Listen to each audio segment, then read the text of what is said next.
కాబట్టి ప్రదక్షిణం చేయండి అనేవారు.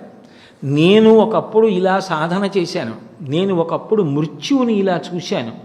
మీనాక్షి ప్రసాదం వస్తే కపటమేం లేదు, తీసుకుని అలా బొట్టు పెట్టుకునేవారు. తండ్రి ఎడల కొడుకు అణకువ అనేవారు కొండవంక చూసి.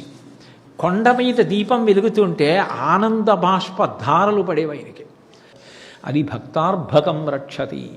తల్లి ఊయల ఊపుతుంటే పిల్లవాడు ఎంత హాయిగా పడుకుంటాడో, జ్ఞాని కూడా భక్తి అన్న ఊయలలో ఊగుతూ అలా ఉంటాడు. అందుకే అరుణాచలం చూస్తే అంత సంతోషం. అప్పుడు ఆయన ఒకటి బాగా గుర్తుపెట్టుకోండి, ఏ స్థాయి వారికి ఉపదేశం చేయలేదు. ఆయన చేష్టితముల ద్వారా భక్తి విడిచిపెట్టవద్దు, గిరి ప్రదక్షిణం చెయ్యండి, విహిత కర్మాచరణములు విడిచిపెట్టవద్దు. ఉపాసన అంటే ఏమిటో ఆయనే చెప్పారు.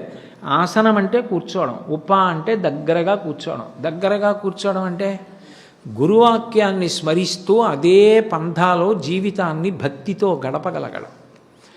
అలా గడపగలగడం ఉపాసన. అందుకే ఆయన ఉపాసన గురించి చెప్పారు. బహుశా సూర్యనాగమ్మ గారి లేఖల్లో 143 లేఖేమో అని అనుకుంటున్నాను అది. అందులో ఆయన ఒక మాట అంటారు, ఉపాసన మనోసంబంధము. మనసు యందు ఉండాల నమ్మకం. నీ మనసులో నమ్మకం ఉందో లేదో నీ చేష్టితములు చెప్పేస్తాయి. ఎక్కడ దాచుకోగలవు? నీ అహంకారం నువ్వు ఎలా ప్రవర్తిస్తావో చెప్పదా? నువ్వు అహంకారంతో ప్రవర్తిస్తూ వినయమన్న ముసిగేసుకుంటే తెలియదేంటి?